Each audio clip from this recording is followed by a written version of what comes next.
line, they'll stop. Somewhere along the line, they'll tell you to get off the bus and take some pictures or look at the view. And it's not always the best time of day. There's a lot of people, or you don't have enough time to set up a tripod. So you're challenged to get a good photograph in a short period of time. I did pretty good on my Alaska trip, but here I'm in Colorado, so I have more time here because we're at our own pace. But again, that's thanks, the David. difference. That's the key right there. Right. So I appreciate you coming to talk with us. And as you can see, we have quite a nice turnout today. So I started the recording in case. to the Okay, club. why don't we get started? I'm going to be dabbling a little bit before I get into the meat of it. So I will share my screen. Host disabled participant screen sharing. So somebody's got to allow me to share my screen. All right, what do? I hit the share screen button, Harvey?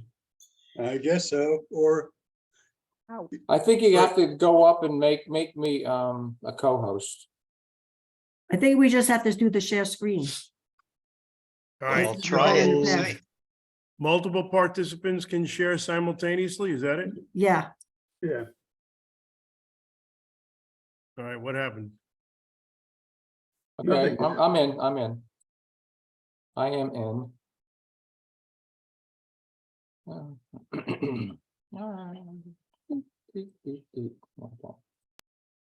Okay, You did it. you can see my email, right? Yep. Okay. Yes. Okay, so let's go to here. Go here. Okay, there you go. Okay, I'm going to minimize this.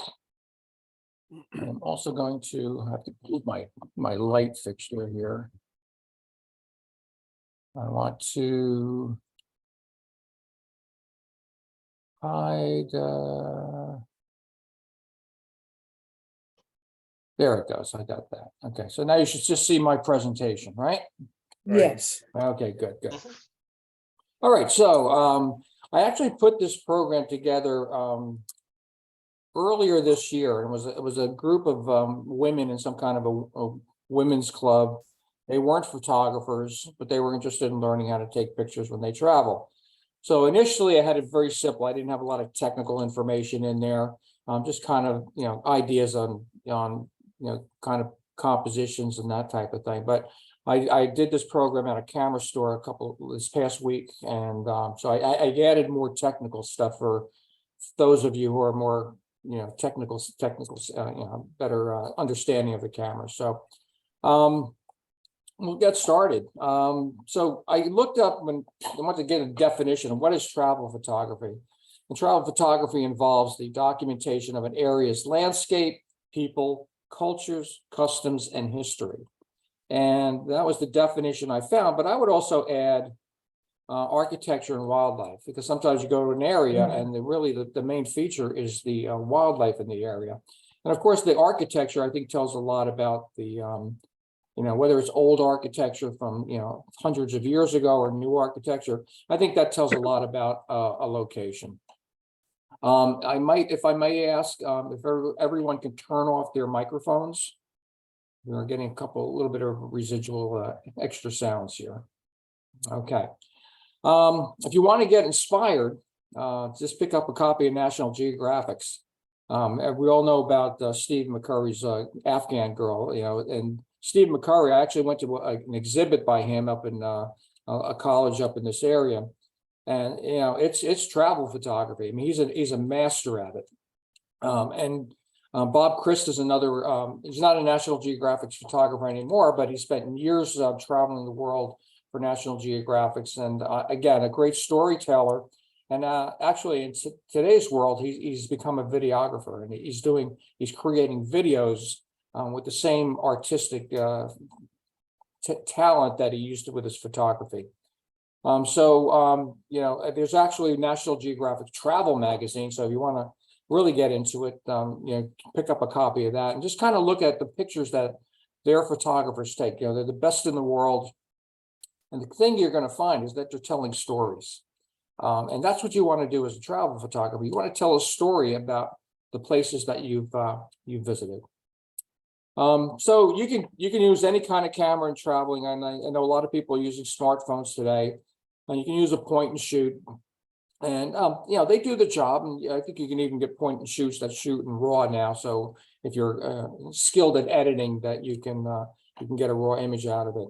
I happen to own a bridge camera. It's a Lumix FZ1000, and I also own a couple of digital cameras. I have the digital SLR. I've got a Canon 5D, but I've also added an Olympus OM1 to my kit. And I know somebody was saying earlier that carrying around the cameras getting, as we get older, it's heavier and bulkier. And I found that the Olympus camera with their lenses are extremely light. And so it's a small kit. It's easy to handle. They've got a long lens that goes up to 800 millimeters that you can handhold. So if you want a good camera that is still light enough to handle when you're on a trip, the mirrorless cameras today, at least the Olympus, I don't know about the other brands, but the Olympus is pretty good. I'd also suggest getting a tripod that you can stick in the backpack or carry around. I use a Me Photo Road Trip Classic tripod, and it fits small enough that I could put it in any of my backpacks. And it's very light. So if I do have an opportunity to take a photo that needs a tripod, it's very easy to pull it out. Again, it doesn't take up a lot of room, and it's very light to carry. Okay, so you got to ask yourself, what type of travel do you do is a key to what your photography opportunities are. Yeah, I heard the story about going to Alaska and getting on and off the bus. You got a couple of minutes, and a bus tour. Bus tours are really what they call the sightseeing tours. That's what you're doing. You're sightseeing. You take a snapshot pretty quick of where you've been, but you don't really have time to work a scene. And you're on a tight schedule. And I'll show you a picture that I took on a very tight schedule. Cruises, if you go on a cruise, sometimes they have land tours associated with the cruise. They're no different than a bus tour. It's a sightseeing tour. You're there to check off a list that says I saw this, and this on my vacation. Small group tours they allow you to have a little bit more flexibility. I went on a trip with Road Scholar. I don't know if anyone's traveled with them, but they're small groups. I think we had maybe 20 people on the tour, and we had a lot more time at different locations. So instead of sightseeing, we're experiencing, and that's what they do. They offer experiences in their tours, not necessarily, the sightseeing experience. So a small group tour like that with somebody like Road Scholar, you'll have more opportunity to photograph. Plus, I found Road Scholar tours are very informative and educational. So if you want to learn something during your travel experience, a company like Road Scholar is one to choose. Of course, a photo tour, if you want to get great photos, there's nothing beats a photo tour. I mean, they're more expensive because you're really getting an expert that is going to take you to all the right places at the right time. And many of them, if they're good tour leaders, they'll also coach you on camera settings, editing, and all the other things that go along with it. And of course, if you really want ultimate freedom, the self-guided tour, just do the trip yourself. Now, it requires a lot more preparation because you have to know where to go and when to be there. But so you need to do a lot more research. But that's when you have the ultimate freedom to really shoot at your own pace.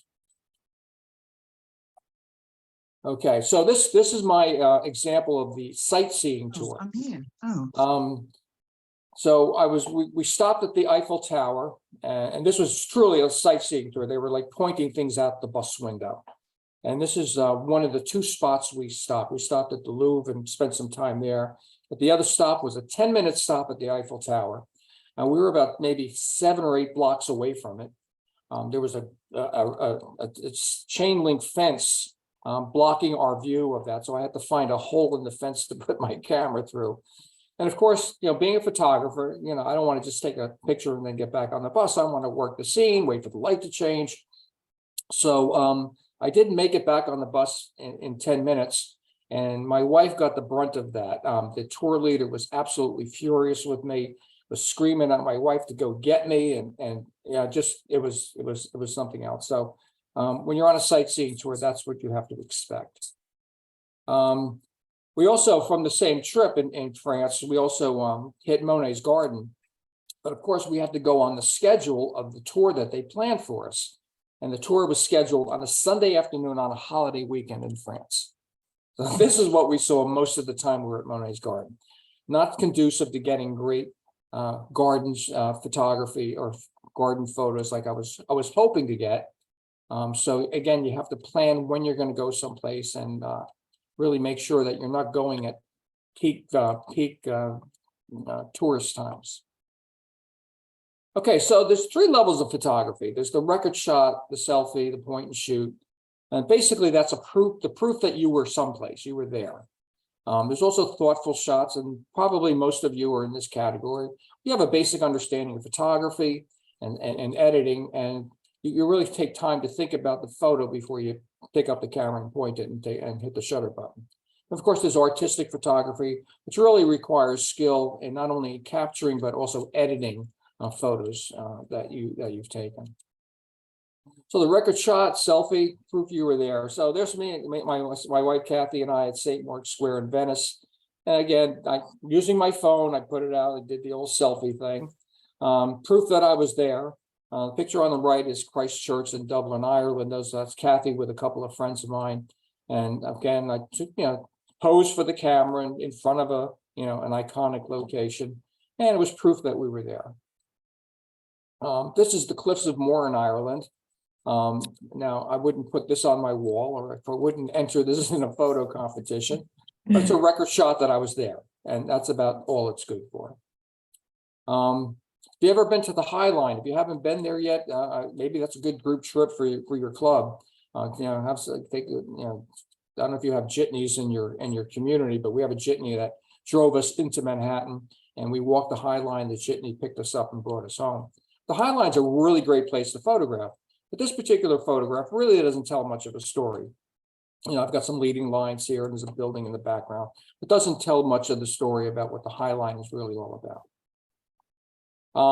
Went to an Indian powwow a couple of weeks ago, and again, this is a record shot that I was there. The costumes are great, really beautiful costumes. But look what's in the background. I got a tent. I've got people sitting on chairs. All the tourists that were there to watch the ceremony. And this is a photo I took in Guayaquil, Ecuador. And yeah, it really doesn't tell the story of Ecuador, does it? I mean, this park could be in St. Louis, or it could be in Albuquerque, or anywhere in the world. But it really doesn't tell the story of Ecuador. It doesn't give you a sense of the culture and how people live in Ecuador. So then it's the thoughtful shot. This is basic understanding of your camera. Okay, so this is also Guayaquil, Ecuador, but this tells more of a story of how people live there. I was drawn to this shot with the pattern and all the different colors. So I kind of filled the frame with the buildings and really try to give a sense of what the city actually looks like and how people live there. Pemaquid Point Lighthouse in Maine. You don't need a lot of skill to take this, but you need to think about it. So I thought about this, and this is a classic shot of this location. And most of the shots include the beautiful rock formations in the foreground, which leads you up to the lighthouse. It doesn't take a lot of editing skill, doesn't take a lot of technical knowledge of your camera, but it does require that you think about your composition before you just point the camera towards the lighthouse and take the picture. This is in Quebec. This is on the Rhodes Scholar trip that I took with them up to Quebec. And this is where we stayed. It was an old hotel, which has been converted into a conference center. And on the right side is a high school. And so we were staying in here. So I wanted to get a picture of the building. Now I could have taken a picture from the parking lot and shows you what the building looked like. But instead I hiked around the lake and waited for the light to start getting low, and used the lake to reflect the building. And fortunately, I had some beautiful clouds in the sky to augment the image. But it took a little. I had to walk and set up where I thought it would reflect the building and show the building in its best light. This was a Viking river cruise. Kathy and I are going on another one in next year. We're going out to the Netherlands. Very nice trip. Love the boat, the food. You meet nice people. No kids on the boat. And I know how, if you feel like I feel, you don't want any kids on your cruises. So, so this is it kind of tells the story. It's not a competition shot. I wouldn't put this on my wall. But if you're doing a travel story for a magazine, this kind of tells the story of what a river cruise would feel like. Having these people who I didn't know, by the way, just sitting on the front watching the scenery go by as they cruise down the river. Then, of course, there's the artistic photography. This is where you really need to have a good understanding of your camera, use some different techniques to get manage the light and have the right equipment. And to me, the right equipment is either a bridge camera or a digital SLR or mirrorless camera. The other thing that I would stress, if you have the skills of editing, always shoot in RAW versus JPEG. And the simple reason is that a RAW image is a 16-bit image, which gives you 65,536 levels of color and tone. So if you are skilled in editing and you do edit your pictures, you have more tones and colors to work with. You're shooting a JPEG image, you've only got 256 levels of color and tone. And if you try to edit an image, a JPEG image, you start getting artifacts and the quality of the image can deteriorate pretty quickly. When I travel, even if I'm just out doing a photo tour or I'm doing a regular tour, I use 3 different types of filters. One is a circular polarizing filter, and I put that on all my cameras. And I don't use them all the time, but for certain scenarios, it works fine. So this is what the polarizing filter does. This is a photograph without the filter. And by adding a circular polarizing filter, you can see how it just enhances that image. Because now you can see a little bit more detail in what little clouds there were in the sky. And you can see how the illuminated trees across the lake were just kind of popped versus without the filter. The other thing a circular polarizing filter does is it removes glare from water. So on this image, you probably can't see the alligator in the foreground, but putting on the circular polarizing filter removes that glare, and now you can see the alligator clearly. So it's a nice little tool to have there. You want a good quality filter. Usually they come in different thicknesses, so you want to get like a thin mount, so it doesn't vignette if you shoot at wide angle settings. The other filter I use is a graduated neutral density filter. And basically what this is to do, what it's designed to do is to kind of tone down the sky when you're doing a landscape photo. So you can see in this photograph, the top photograph is without a filter. So you can see the mountains in the tree are very well exposed, but I've blown out the sky. I've lost all the detail in the sky. But by using a graduated neutral density filter, it darkens the sky. It cuts down the exposure on the sky area. So therefore, the sky, now you have all the detail and color and so forth. So now you have an image that is exposed properly, both in the bright and the dark areas. And the last filter, this is more of a fun filter. Definitely don't need it for travel photography, but if you're into landscapes, it's a fun filter to have. And basically what this one does, it's a neutral density filter. It slows down your shutter speed. So why would you want to do that? Well, this is a lake in Ireland, and so this is the straight shot. This is right out of the camera with no filters. But by adding a 10-stop neutral density filter, I got a 73-second exposure, and you can see how all of a sudden you've got nice, beautiful motion in the sky with the clouds. You've got all that rough water that you saw here is now all smoothed out, almost looks like ice. So it gives you a different feeling for a landscape shot versus something where you have a fast shutter speed. And of course, editing better, the better editing skills you have, the more you can do with the work that you bring home. So the top image, that's my raw image of a castle in Northern Ireland. And that's the light. I had no good, it was like cloudy, there was no sunlight, it was very, very bland.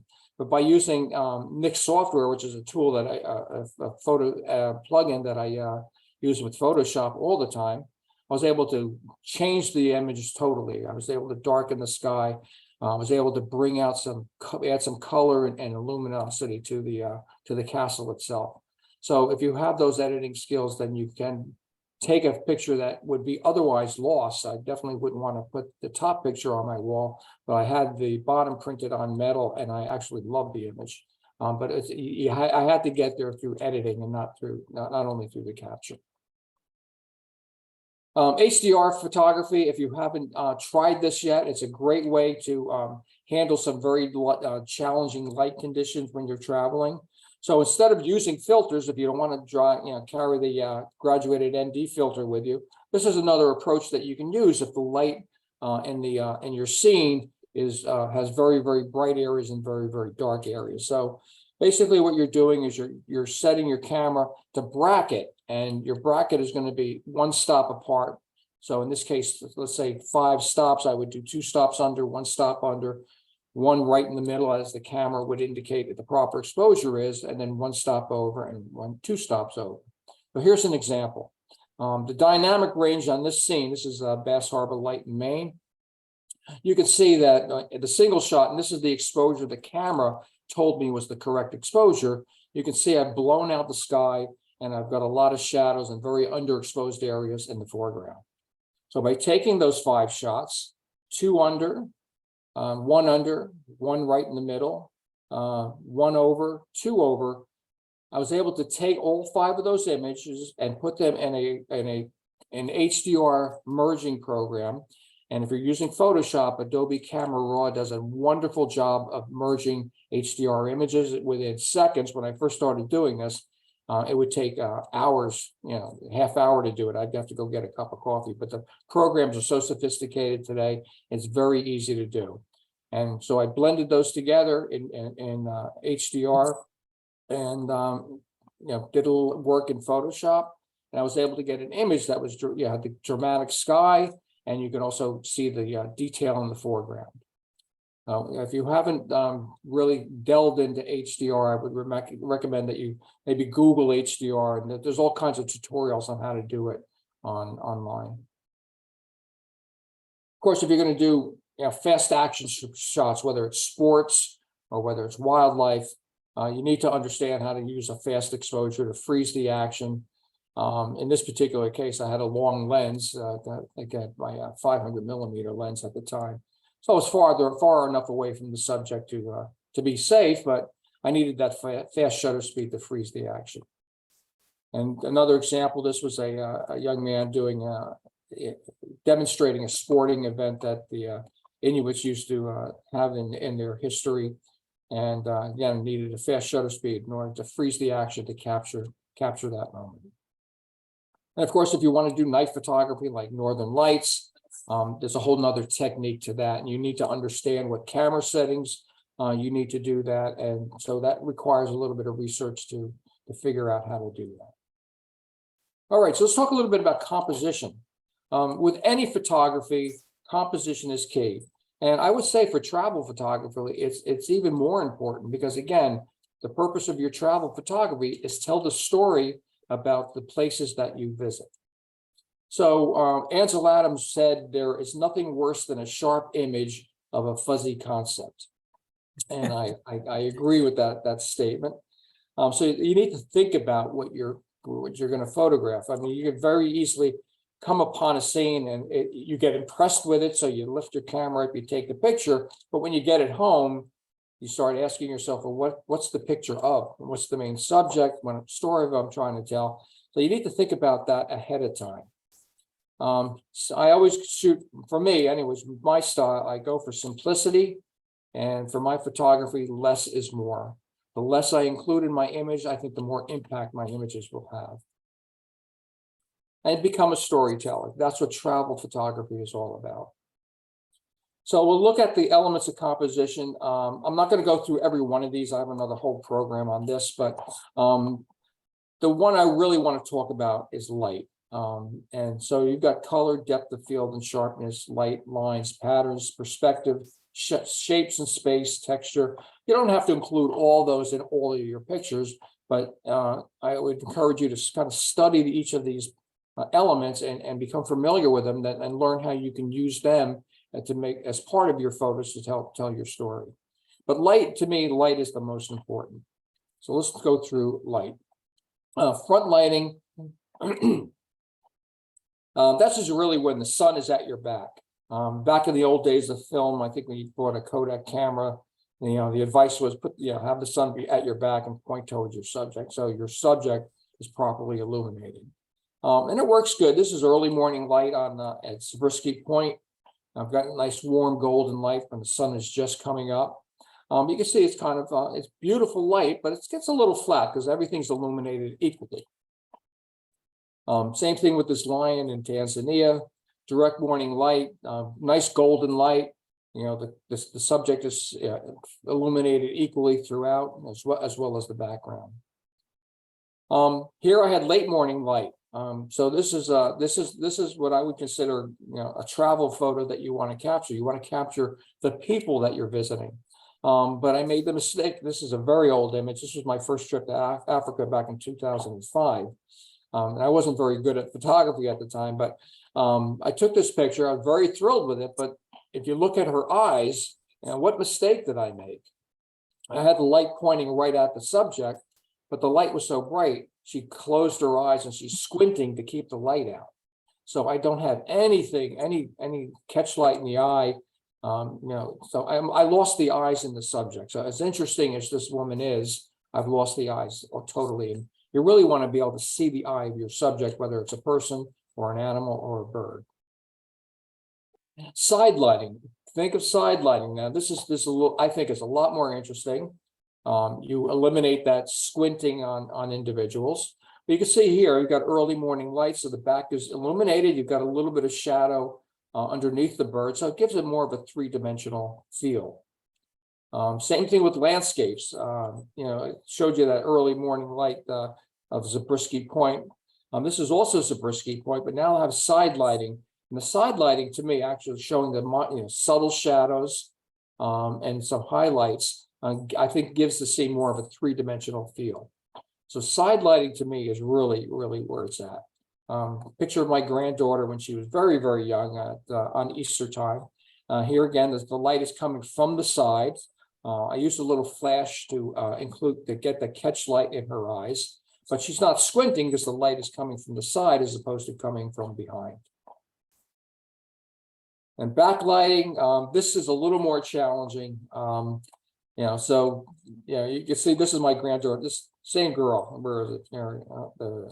That's her, and that's her again. She's now going on 11 years old in a couple of weeks. But this was at Legoland, so I want to document the fun we were having at Legoland. But just take a look at the light. The background is totally blown out. It's too bright. The main subjects, which are my son and granddaughter, are in shadow. So you really want to avoid this kind of lighting. As opposed to, if you don't want to face them to the light, this is where side lighting comes in. You get the best of both worlds with side lighting. You can illuminate their faces without them squinting and avoid all this bright background that you would get if they're facing away from the sun. But sometimes backlighting could be advantageous. This is I've taken on a street in Quebec City, and the street had all these umbrellas kind of overhead as you walk down the street. So having the light shining through the umbrellas, since they were translucent, I think really brought those umbrellas to life. So sometimes you can utilize backlighting to your advantage. Midday light, time to go eat lunch, take a nap, work on pictures. This is kind of what midday sunlight looks like without any clouds in the sky. The shadows are going to have a ton of noise in it.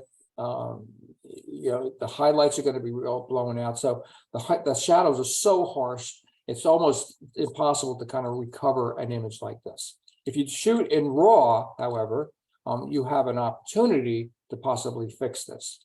But I try to avoid shooting in these kind of lighting conditions. But again, depending on what kind of travel situation you're in, you may not have a choice because you may be out in the middle of the day visiting all these interesting places. Another example, this is a woman walking down the street in Ecuador. Partially, I love the photo. You know, I waited. Well, one of the things that Bob Chris, who I talked about earlier, always said is to find an interesting background and wait for something to happen in front of it. So if you have a group of people, if you're in a town and the people are very interesting, that's one strategy that you can use. You can kind of set up somewhere where you have a nice background. And then as people are walking by that background, take their picture. But of course, the light has to be working to your advantage. And in this particular case, it's coming straight down on the woman. Her face is in shadows and really kind of ruins the picture. Similar example, I'm shooting in Chinatown in New York. And now this gentleman is walking towards the sun, the morning sun rising up in the east. So the background is in shadow. My main subject is illuminated. You can see how much more impact this has versus this. And it's all dependent on the direction of the light. Overcast days or in shade work beautifully. This was in France, and then we were walking, kind of touring around an old city, and there was a wedding going on at this church. So I saw these kids kind of acting up. So, this was pretty much almost a point and shoot. I just saw them, and I quickly turned my camera and started taking pictures of them. But you can see the lighting is very, very, very, even throughout. You've got very subtle shadows because the light's coming down from, down from the upper right. But it's not real harsh, so you don't have those bright highlights and those deep shadows. So shooting in shade and overcast conditions could be really a benefit for you. Another scene, this is the Omaha Beach Memorial in France. So you can see I've got nice clouds in the sky, but the sun was behind clouds. There was actually a rainstorm coming in. So the metal, this is all made out of, I believe, stainless steel. So this metal wasn't being shone, illuminated by the sunlight, which would have created all kinds of highlights and really would have, not made the images as easy to look at as it is. So nice overcast sky in this case illuminated my my subjects the way I wanted. Okay, so let's talk about three different scenarios: cities and architecture, landscapes, and people and animals. So let's kind of talk about my experiences here. One thing you could do if you want to get used to shooting skylines, go up to Liberty State Park in Jersey City and just spend an afternoon photographing the skyline as the sun starts setting behind you. Great way to practice. It's ideal. You want to use a tripod. So this is the city, and not so great light. They were still building the Freedom Tower at this point, but this is after the Freedom Tower is done. But you can see how dramatic the light has changed. So from this midday, kind of a midday shot, to this when you have the buildings illuminated by the setting sun, and then you have these dramatic clouds behind the city skyline. And then of course keep shooting during the nighttime, and you can get even more of a dramatic shot. Churches, a lot of people love to photograph the inside of cathedrals. If you're touring some of these old European cities, this is actually in Quebec. And so we were in here, and shooting inside of buildings is very challenging. There's no filter that can even out the light. So really in this scenario, you really have to shoot, you have to bracket your images and merge as an HDR. So these are the three images I took of that particular scene. This is the final edited version, but you can see I shot one underexposed, and you can see that if you look at the windows, you can see all the colors of the stained glass windows. Once you get to what the camera, this is over here on the lower left, this is what the camera said with correct exposure. So you can see the windows are already blowing out, and the pews and the pillars are a little bit underexposed. Then of course you expose for the pillars and the floor and the seating, everything else is blown out. So by doing these three images and blending them together with an HDR program, I got a properly exposed image for inside the church. This is a kind of a story here. This kind of was a storytelling of the old and the new. So this is the buildings, the old buildings in the foreground are Boland's Flour Mills in Dublin, Ireland. And, they've been there since the 19th century. But the buildings behind, the modern condominium buildings, were actually built by Google, because Google has a headquarters in Dublin. So they built these condos for their employees to use. And so it's kind of a juxtaposition of the old against the modern. In this particular case, this is the Samuel Beckett Bridge in Ireland, and in the background is the convention center. So I carefully positioned myself so the arch of the bridge was framing the interesting architecture of the convention center. Again, waiting for the light to get. This is late in the day. You can see the sun was starting to set. You got a little color on the lower left-hand side, and interesting clouds in the sky. So again, if you have the freedom, and this, I had the freedom here because I was staying in Dublin before and after a photo tour, I had the time to go out on my own when I wanted to go. This is at the Louvre. So instead of a picture of the that pyramid structure, which is in the, I guess, the kind of a courtyard of the Louvre, I took a picture of that juxtaposition against the old building that's part of the same museum. So you can see how I really carefully positioned so the peak of this was right into the peak of the old building here. So think about your picture, try to combine, this is again combining old architecture with new architecture, and see if you can combine them in a certain way to help tell your story. This is a photo I took from the High Line. If you go on the High Line now, you can no longer see this from the High Line because they built something in front of it. But this was many, many years ago when the High Line first opened. Interesting building, but I really don't need the buses down here. I don't really need this building over here. I don't need this building over here. I really want to tell the story of this building. So another option, instead of taking a picture of the whole building, is to take a picture of just a part of the building and use it as a pattern shot. It still tells the same story, but I believe that this has a lot more impact than this one does. Hudson Yards, where the High Line begins, it's up where I think around 34th, 35th Street along the Hudson River.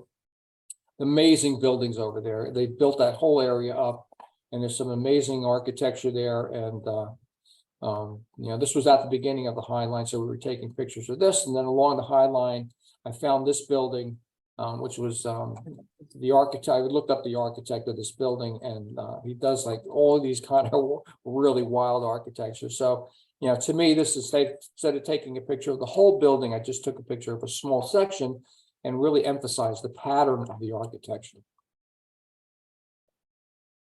Okay, Venice, Italy. Got to get a picture of the canals. In this particular case, I was happy to have the people walking around, because there were, people who live there, either on their way to work or on their way to lunch. I forget what time I was there, but I used some compositional techniques. So I've got, I got a nice arch here, some nice oblique lines here. Got kind of a C curve, bringing you into the canal and then around the corner. So I kind of positioned myself so I'm using some of the compositional elements that are available to me. Same thing. This is Bedoy, Italy. And same thing. It's you've got a nice C curve. You kind of go into the picture and around the bend. And interesting architecture. You've got a nice texture in the old buildings. You've got some, excuse me, some interesting architectural features outside of this. I think it was some kind of a restaurant. And then one thing I want to point out is if you look at the steeple in the distance, I was very careful to position myself so there was space on the left side and space on the right side of the steeple. So I'm always trying to get separation between my my elements in my photographs. So that's where the thinking comes in. You have to think about, I could have just stood there and taken the photo, but I worked my way back and forth and looked at all the elements that I wanted to include in my picture to make sure everything was in its proper place, at least to my eye. And of course, taking, close-ups of some of the old buildings in any place that you visit. Nice texture, the peeling paint on the shutters, the different colors between the red and the white. Positioning the window off center as opposed to stay, right in the middle. So, these are very easy to take, but you need to look, as you're walking around, look for these fine details throughout any city or town that you're walking around. This was actually taken from the boat on our river cruise. But I was fortunate, I had some good light. The sun was kind of illuminating the castle, and I had these dark clouds behind it. So this is a very, this is more of a, I could say this is a point and shoot. But I thought about it. I wanted to place the castle a little bit off to the right, off center, and then I've got kind of a diagonal presentation with the castle, and then the white rocks leading down across the frame. So I thought about the composition when I took this as well. And of course, Molly's Cottage, probably the most photographed old cottage in Ireland. But here again, the compositional elements. I've got a C curve of the road going past the cottage. I was fortunate to have some dramatic fog and clouds around the structure. And this is a classic shot. If you look up Marley's Cottage, you'll probably see a million images of this location. But I had to get my version of it because I had seen so many pictures of it. I wanted to get a copy too. And of course, this was done on a photo tour. So the photo leader, whose name is Peter Gordon, knew that this was a place, and he knew when to take us there. And I wouldn't have gotten the shot if I was on a bus tour, because you really, as you can see, the roads are not that developed in this particular area. All right, let's talk about landscapes. Kind of a mini landscape tutorial here. The one thing a lot of people like to take photographs is sunrise and sunset. So this is a sunrise picture, but there's really not much to it except for the color, right? There's really no subject here. If I turn this into black and white, it would be pretty boring. But then here's this pretty much the same color. This is a sunset picture, but now I've included some other compositional elements. I've got the sea stack in the distance with some birds on it. I've got this girl who was just coming out of the ocean after surfing, so she's standing there with her surfboard. So there's more of a story to this. So I'm getting the beautiful colors of sunset, but I'm also adding more to my story than just the colors. Be cautious not to depend too much on dramatic color to tell your whole story. You really need to include other elements to help enhance that story. This was in Costa Rica. We got here very early. This photo was taken around 5:10 in the evening. And the reason we get there early is because we want to scout the area. So before the light got really, really good, I spent, probably an hour walking around and taking pictures from different locations, trying to prepare myself. So when the sun went down, if the light was good, I'd have a good composition. So I'd recommend, if you're on your own or you're with a photo tour, or maybe even if you're with a small group tour, if you have an opportunity to get to your location before the sunset or before sunrise, to scout it out. And that's another thing you can do in the middle of the day, is to scout locations that you might want to go back to for a sunrise shot, or for a sunrise or sunset shot. So this is what I did. I walked around, and this photo, I wouldn't put this on my wall, but by the time the sun was ready, it was going down and creating dramatic light. I had my position all staked out, and I was able to get this shot. I knew I wanted to use these rocks as leading lines leading into this opening here. I really wanted to emphasize this very interesting island with the palm trees out. The sun, the tide was going out, so you had the wet sand illuminating and reflecting the sky. So again, I wouldn't have gotten this shot if I showed up at sunset.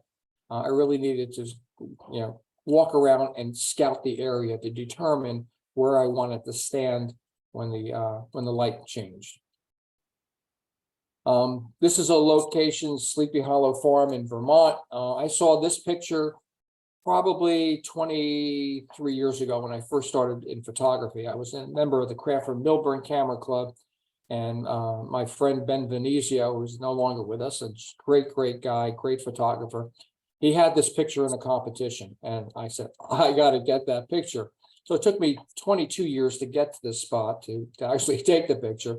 But this is something I did on my own. So this is something Kathy and I did alone.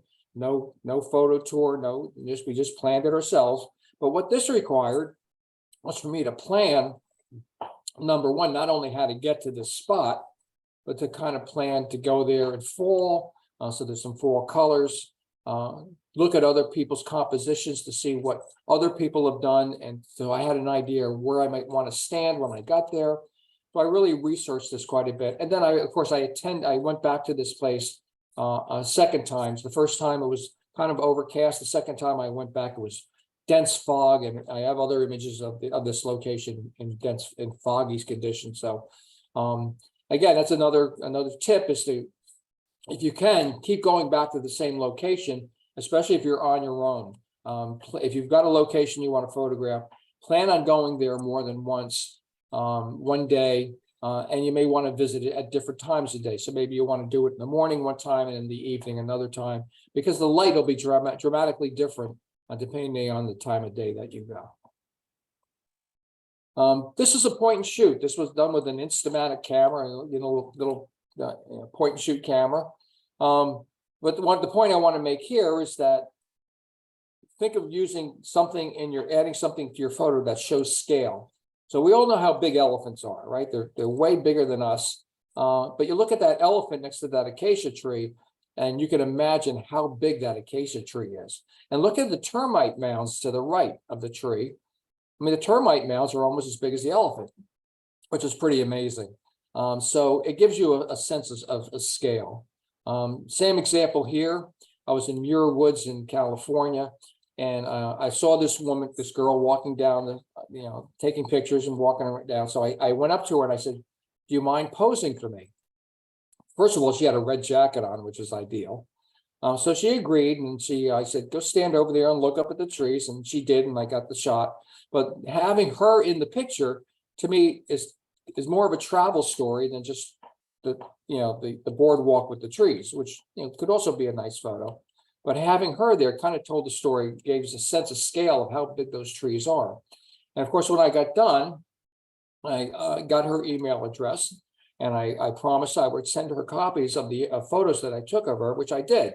So if you ask somebody nicely to pose for you, agree to share your information and tell them you'll send them a copy of a photo. I did that with a surfer in California too. I took a whole bunch of pictures of the surfer, and as he was coming out, I went up to him. I says, "I got some great shots of you. Give me your email address and I'll send them to you." So I sent them about 30 pictures of him surfing in the Pacific Ocean. So work with the people that you're there. You'll be surprised how friendly they are and how willing they are to kind of work with you.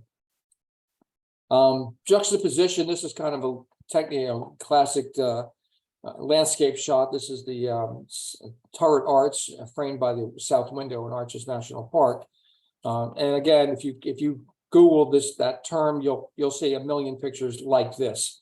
I had to climb on a cliff around to get to the viewpoint to get this. There's actually a sign that says "Do not climb," but I broke the rules and went anyways. But this is the point I'm making here is the juxtaposition. So I'm using one compositional element to frame another one. Similar to the juxtaposition that I did with the architecture, where I had one building in front of another. Long exposures, I talked about the ND filter. So this is just a lake along the Louis Lake, which is up in the Adirondacks. It's right along the road. I just pulled into a little parking spot and got my camera out and was able to create a panorama here. So, but you can see how that long exposure, I think, adds a little interest to the scene. All right, let's go with people and animals. Okay, so this is my granddaughter. She was about maybe 5 or 6 here. We're at a soccer game, so she standing in the shade of a tree. So I took her picture, and what I want to show with this picture is not only how cute she is, but look how horrible the background is, right? It's all blown out. Your eye will go to the brightest spot in the image, so your eye probably went right to that bright area in the upper left-hand corner, and you went right past my beautiful granddaughter. So I suggest you always look at your subject, then look at what's behind your subject, and make sure it's not something that's going to distract from your main subject. We all don't want, definitely don't want sticks coming out of bird's head. This is a classic mistake that a lot of beginning photographers make. Again, think about where you're standing. If you're standing someplace and you have a stick coming out of the bird, you may want to change position. Now, I can fix this in Photoshop. They have a new remove tool in Photoshop. All I have to do is brush this area and it'll disappear. But again, try to get it right in camera and try to think about these things while you're shooting in the field. Another one of my granddaughter. So she's, the background's blurred, but I've got a guy walking out of one ear and I got a car coming out of the other ear. So in this case, all I had to do was move a little bit to my left or my right to eliminate those distractions. So again, look at your subject and look at what's behind your subject. And if you can change position to improve your background, you want to do that. Zebras in Africa. I love the action in this shot, but man, look at all those other distractions. I got, legs coming out of stomachs. I got this out of focus guy down here. I got this head getting lost behind. So I've got all these distractions. So even though I like this, it's not really that strong. Those distractions kind of take away from it. But if you get a clear view, you can say, now my subjects stand out. I like the action in this better, but this is a cleaner shot as you see the zebra standing without any distractions. So again, of course, when you're in a situation like a safari, you really don't have that much say about where the zebras are. They're not going to listen to you. And you've got other people shooting. You can't keep telling the driver to change positions every time something like this happens, because it all happens so fast. This was done in Central Park. So here again, I was really drawn to, first of all, she was very talented, great violin player. She had an amazing voice. I was just so enthralled by the look of her, the makeup and her beautiful eyes. And so I positioned myself so I had the background. They were actually performing, her and her husband were performing underneath a bridge in Central Park. So I made it I was far enough away from the background so the background would be blurred. And again, talking about eyes earlier, I mean, how much more impactful is this image? Because you've got those catch lights in the eye. I used a little fill flash to illuminate the eyes. Now, how much more impact does this have? Because you can really, her eyes are just so alive. This was a woman selling scarves in Ecuador. So after buying several scarves that my wife wanted, I asked if she wouldn't mind me taking her photo, and she agreed. So if I took a photo straight on, I would have gotten buses and cars and people and buildings in the background. So I knelt down in front of her and I just shot up and I used the sky as my background. So I eliminated all those distractions by changing the angle that I was shooting the subject from. And of course, using the pattern of all those scarves as part of my composition. It's really, to me, this tells the story about what this girl is doing. We saw this earlier, all the distractions. If you've ever tried to do one of these Indian powwows, they have this in New Jersey, Middlesex County, once a year, and I believe it's in the end of June. They're a lot of fun to do, but this is what you're going to get if you stand up or you sit along the edge and watch as they come marching in. So what I do is I lay down on the ground and use a long lens, and I shoot up at the subject and just do from shoulders up and do profiles and portraits of them as they're dancing. So as opposed to getting all those distracting backgrounds, now I've got a nice portrait of them. And again, I'm laying on the ground. People are looking at me like I'm crazy, but this is how you can get a shot like this. This is another one at the powwow. And in this particular case, the subject was facing away from the light. The sky was very, very bright and it was kind of a gray sky. So in this place, I exposed for the subject. I wanted to make sure the subject was clearly illuminated. So I had to use bring my ISO up in order to freeze the action. But by doing that, I blew out the background totally. And I kind of like that. This is kind of more of a high key type of presentation where you've got the white background and your main subject is really dominates the image. Okay, Dublin. Okay, so you're walking around Dublin or you're walking around any city. So normally I ask what's wrong with this picture, and there's quite a bit. First of all, the lighting is terrible. I've got this area is all bright sunlight, and where all the people are, or they're underexposed. And then, of course, there's no real central subject here. There's no point of interest. It's just the street with a lot of people. A little bit better lighting. I've got these people talking to each other. I don't know who they are. Quite frankly, I don't really care what they're talking about. But it's a little bit better picture, but it's still very cluttered. There's really no center of interest. The people are talking to each other, but there's a lot of mergers with people, coming out of heads and so forth. But I walked down the street away from the crowds, and I took this photo of one of the pubs in right down the street, same block, with this woman who I suspect probably worked at the pub, standing outside with a cigarette and a leather jacket. I thought she was very interesting. I thought she had a lot of character and a lot of interest. She looks like a not so young woman trying to be a teenager. That's kind of my impression of her. But to me, this tells more of a story than this or this. So again, walk around, look for interesting stories, try to eliminate all the distractions, and really simplify your composition. Same scenario. This is in Chinatown. They were practicing for Chinese New Year. Again, very busy picture. Yeah, you've got the dragons doing, but there's so much other stuff going on with the buildings and all the crowds and everything. But I try to zero in and look for something interesting within the crowd, and I caught these guys kind of waiting their turn to practice with their dragon. But I love the expression on this one guy's face as he's looking up. So this, to me, tells more of a story of Chinese New Year preparation than this one does. This was in Ecuador. So we were on our way to the Galapagos Islands, and so we set the day to kind of tour the countryside. Again, small group.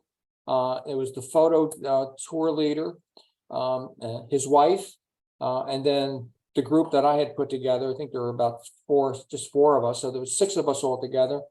We got a small tour bus, and they just took us wherever we wanted to go. And they had some ideas what they thought would be interesting.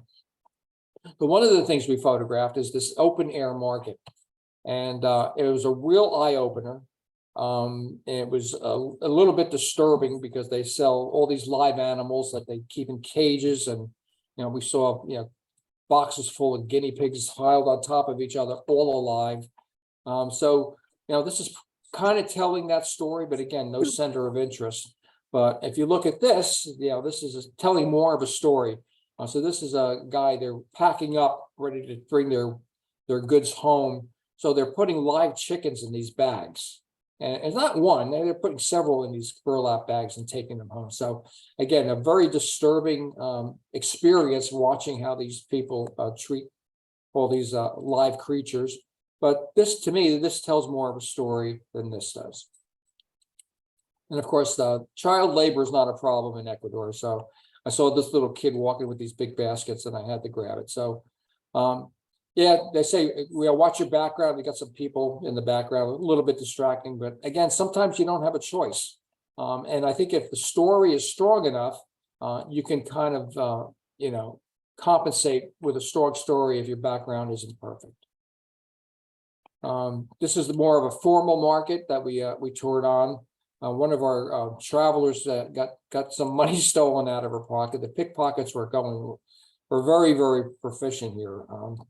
So you really had to hang on to your camera, your wallet, because these pickpockets, you really just couldn't find them. So another travel tip is, when you're in places like this, you really have to, pay really close attention to your valuables. But not a great story. To me, this tells more of a story of the market. This is this is one of the roasted pigs that they were selling, and came complete with peppers in the ears and a tomato in the mouth. But to me, this tells more of a story than something like this.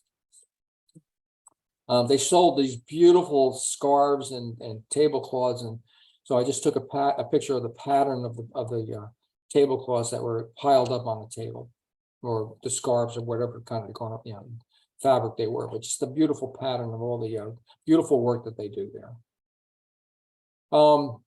A lot of times, if you're in a underdeveloped country, a lot of the people will be happy to pose for you for $1. And this woman followed my wife and I around for probably 10 minutes, begging us to take her picture and give her some money. So I kind of positioned her in a place that I thought had a somewhat decent background, and of course I gave her some money, and she posed for me, and just the character of the faces there. So when you're taking pictures, I mean, these are the kind of photos you want to take if you're in a country like Ecuador or India. I mean, their faces are so unique and have so much character. So you really want to just focus on taking portraits of some of these folks. This was another guy. It was a small town. We were going to visit a place that does some weaving. And he saw me walking down the road with my camera, and he starts waving to me and $1, $1. So I looked at his face and said, I got to get a picture of this guy. So I positioned him in the shade, kind of where the sun wasn't beating on him, up against an interesting background, had all the kind of the color and peeling paint and the texture of the concrete wall. And I took several images of him. I think I gave him $5, and he was happy and I was thrilled. Let's look at the character in his face. In Africa, when you're taking pictures of children, of course, chances are you should get permission. Now here we were in a Maasai village, and the reason we were there was to do photography. The tour leaders pay the tribe to allow us to come in and take pictures. So that's what I did. But the point here is that when you're taking pictures of children, you want to get down to their level. So you don't want to shoot down on them. So here I'm on my knees, and so the child is level with me as I'm taking her photo. This is one of the first photos I took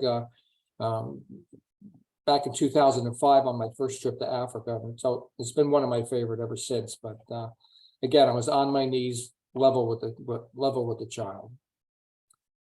Yes, take a picture of some interaction. I love the story here. The little kid is looking through the binoculars at my friend Anne, and then of course here's my wife breaking the rules.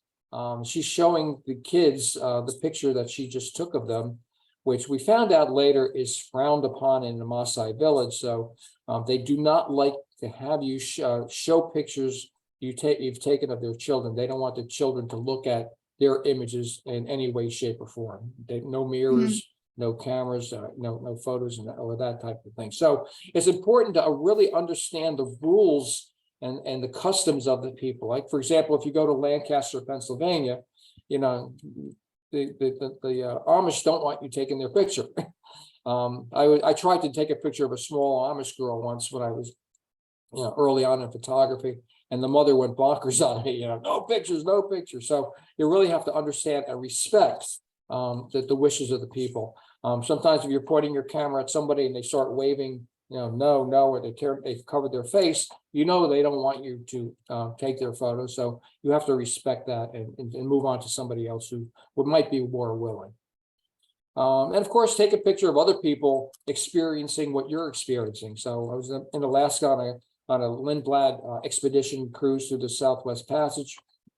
And so we were out in the Zodiacs taking pictures of the glacier. Of course, I can't do a selfie of myself in a Zodiac. So I took a picture of another group in their Zodiac to kind of demonstrate the experience that I was able to have when I did this trip.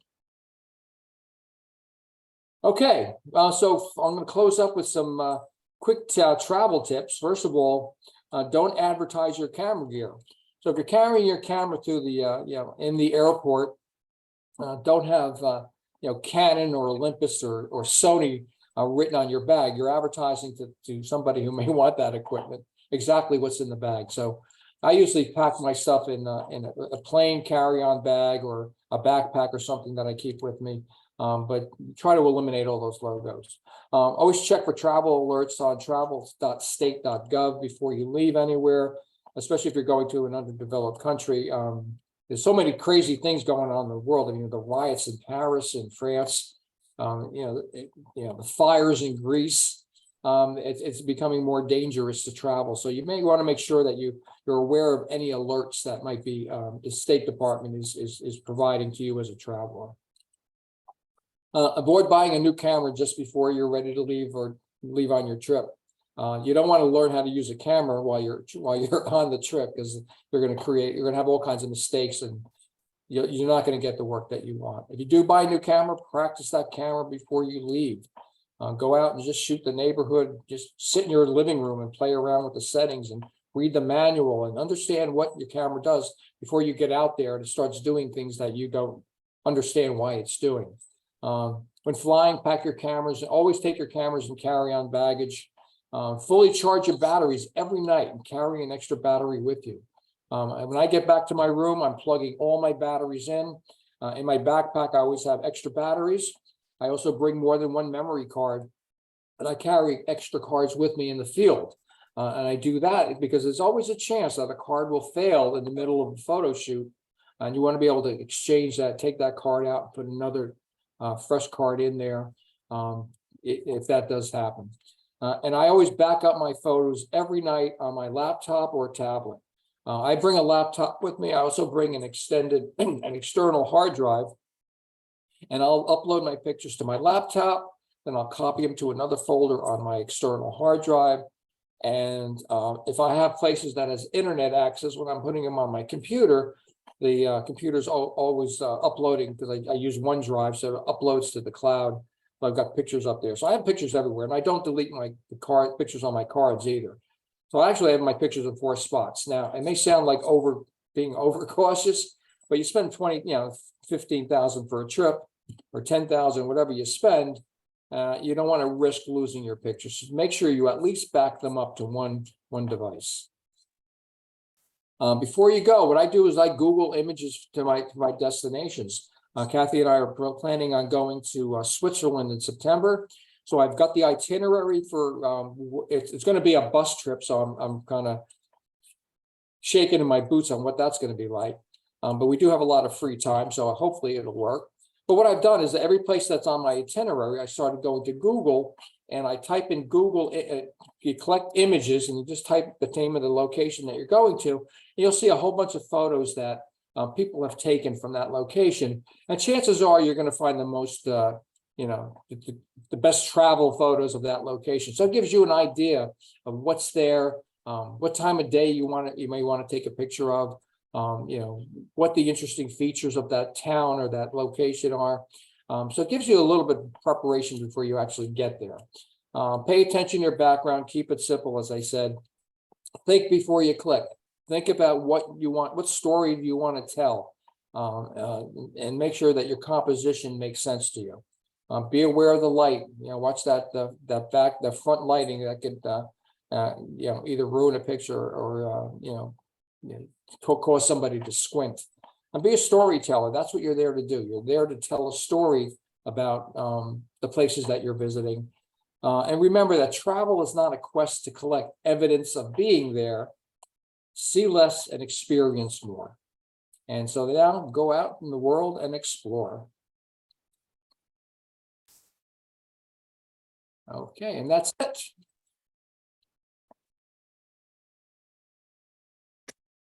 Thank you. Thank you, Dave. That was a very interesting presentation. Thank you. You have time for some questions? Yeah, as much time as you want. Yeah, everybody can unmute now. I have a question, David. Yes. Hear me okay? Yeah. I'm going to Europe next month, and I was wondering, what is your camera? How many cameras do you bring? Maybe what kind of cameras and what lenses do you bring to go and try to? My travel camera now is becoming the Olympus camera, my Olympus OM1. And number one, it's lighter than my Canon 5D. I have a 12 to 100 lens, but the Olympus body has a 4/3 sensor. That's actually 24 to 200. So it gives me a lot of range. So when we go to Switzerland, that's going to be the camera, my primary camera. But I'm also going to, for me, anyway, so I'm a fanatic about this. I'm also going to bring my 5D with my 24 to 105. Because what I'll probably want to do is to, while I'm traveling, if we're in a hotel a couple of times, so if I have a good view out of my window, I'll set my Canon 5D up and run and create time-lapse photography, where I'll do intervals, captures for the whole day, and then I can get, as the light changes, it makes kind of like a little video. So I like doing time-lapse. That's why I would do that. Plus, it would give me an extra camera should something go wrong with the Olympus. But I'm a fanatic. But if I was going to take one camera, it would be my mirrorless camera, because they're lighter, and they could do a heck of a lot more. They're extreme. At least my Olympus is extremely complicated. I was sitting around today trying to figure out some of the problems I've been having in the field. Like, sometimes it stops doing autofocus, and I couldn't figure out why. And so I spent a couple hours today looking at the manual, figuring out why that happens, and I was able to figure out there's some funny buttons you have to watch that you don't press. So that's what I would take. I would take, you don't need a whole bunch of lenses. I would do, kind of a wide angle to mid range, 12 to 100, 24 to 105, something like that. And I go with that. But if you have something as a backup, like I also have a Panasonic bridge camera, which does great pictures, not as complicated, not as sophisticated as the Olympus, but it's very light, and I might stick that in the bag too. So if something happens to your camera, then they have that little bridge camera, or even if you have a nice point and shoot, just as a backup. Right. Okay. Yeah. Thanks. Dave, can you, while you're on that, could you define bridge camera? Thank you. Yes, I was going to ask. Yeah, it's kind of. I have an idea. It's kind of they call them bridge cameras, and it's kind of the intermediate between a point and shoot and a digital SLR or mirrorless camera. So the digital SLR, the mirrorless, they're the most sophisticated cameras you can buy. The bridge you can do all the things you can do on a DSLR or mirrorless camera, you can do on a bridge camera. But it's lighter, very inexpensive, and they're inexpensive. So I think I spent $500 for my bridge camera, where my Olympus I spent $1,300 for the body, and then another $1,000 for the lens. And they come with a fixed lens, so you can't exchange lenses. So it's a fixed lens, but you get quality images. It's very light to carry, and they're inexpensive. So it's a good backup to have when I'm traveling.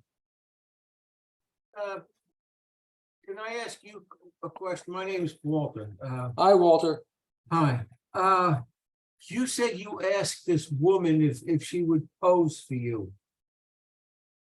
When did Yes. you take that picture? When? When? When? It was in the morning in California. What year? I'm just.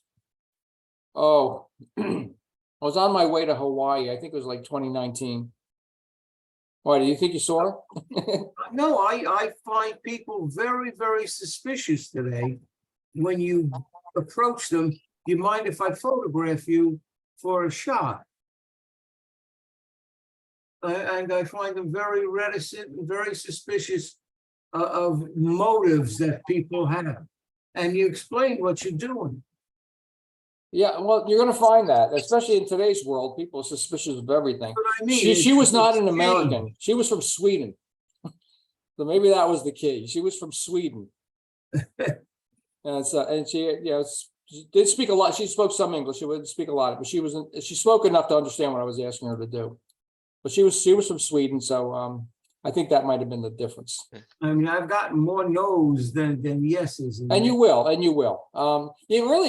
a whole technique. Yeah, I mean, there's a whole thing called street photography. Which travel photography is really part of it. Is utilizing street photography techniques.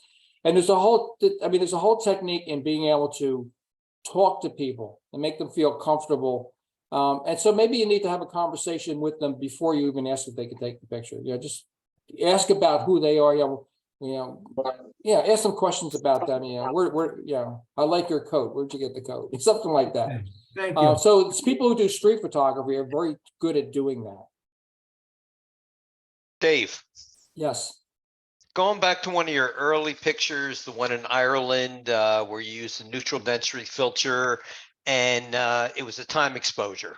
Yes. Now, I know your experience, but where did 73 seconds come from? It wasn't a guess. Or Okay, how many well, pictures and how many did you do with that? Okay, so there, I didn't include this because, but there's I think you can download to your phone called an ND calculator. I use Nick, no, not Nick, NISI, NISI, NISI filters. So if you go to the NISI website, NISI filters, go to the website, you can download their app. And so what you do is you take a picture without a filter, okay, and you get the proper exposure. When you put the filter on this calculator, you tell the app what kind of filter, what your settings were without the filter, what kind of filter you put on. So if you put a 10-stop neutral density filter on, you put 10-stop neutral density filter, and it'll calculate the correct shutter speed that you would need to get the same exposure. So and there's a bunch of them out there, ND filter calculators. You just go to your app store. There's a bunch of them out there, and they all work pretty much the same way. So that's what I have that on my phone. So I'll take a picture. I'll say, okay, I have, a 1 second exposure. I'm putting a 10-stop neutral density filter. My exposure should be, and it's going to tell me 70 seconds or whatever. Ah, okay. Or you could use my technique, take 50 shots. until you get Well, it. and that's what I used to do. I used to take Yeah. one and say, That's what I okay, do. it's still black, underexposed. I have to do another minute, but this calculator takes all the guesswork out of it. Do you take Okay. multiple neutral density filters to fit on different lenses, or do you all your lenses the same size? No, I have adapter rings. I have adapter rings. So I have a filter holder. I think I had a picture of it when I'm showing the filter. And so the NISI system, I have a circular polarizing filter that fits into the filter holder. So I have the neutral density filter on my the circular polarizing filter on my lens, and then I have the holder where I can slide in the ND filters. So I have I think a 6-stop and a 10-stop that I bring with me. Oh, okay. All right, so then I'll take the picture with maybe just the circular polarizer on, calculate my setting with the 10-stop ND, and just manually change my settings to accommodate the shutter speed that I need to get the proper exposure. Okay, A gotcha. slide filter holder setup runs approximately how much, Dave? Not much. Maybe $100, $70. It depends on what company you buy it from. You got Lee filters out there. You got Coke and NISI filters. I happen to really like them. I like the quality of their filters. They're not cheap, but they won't break the bank either. But just look for NISI filters. And they've got quite a collection of filters out on there. You mentioned that you use Nick software. A lot of us in the club have used it over the years.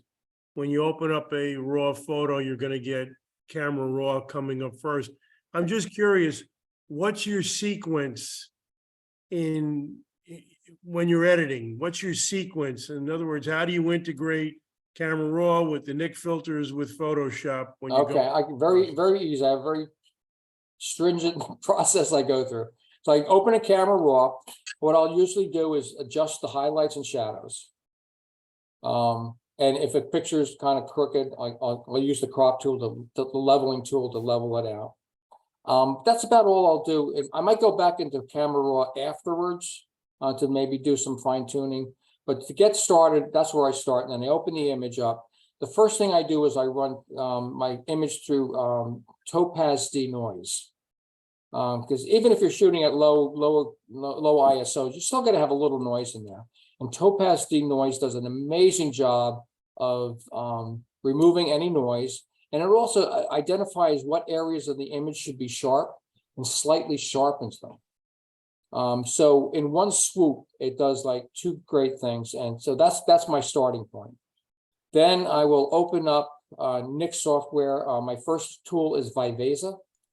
And using the control points, I will adjust my, maybe increase shadowed areas, lower highlights, and do all that kind of stuff. Like, so that castle that you saw, I put a control point on the castle, I brightened it up, and I added some warmth to it, which gave you that kind of the illusion that it was being illuminated by the sun. And then after I do that, I'll open up Color Effects Pro. And this is probably kind of standard, Color Effects Pro, and then I'll choose tonal contrast. And then what I'll do is I'll apply tonal contrast to the image, and then I'll mask it. I'll put a black mask on it and cover all the whole effect. And then I'll use a paintbrush, a white paintbrush with layers to kind of paint in where I want that effect. So for the castle example, I would have painted in tonal contrast on the castle to give it more contrast, because the eye is drawn to high contrast areas as well as sharp areas, as well as bright areas. And I also use that technique to increase the texture of the water as it was going over the rocks. So I painted some contrast into the water. So I kind of look at it like these are kind of painting techniques. I almost feel like a painter than a photographer. You do, where do you do your cropping? Wouldn't you do that before you go to the Nick filters? Yeah, I would do the cropping probably first if I needed to crop something. And the other thing I'm curious about is the first time I've heard somebody say they use the noise. I use Define, Nick Define, to get rid of Okay. the noise.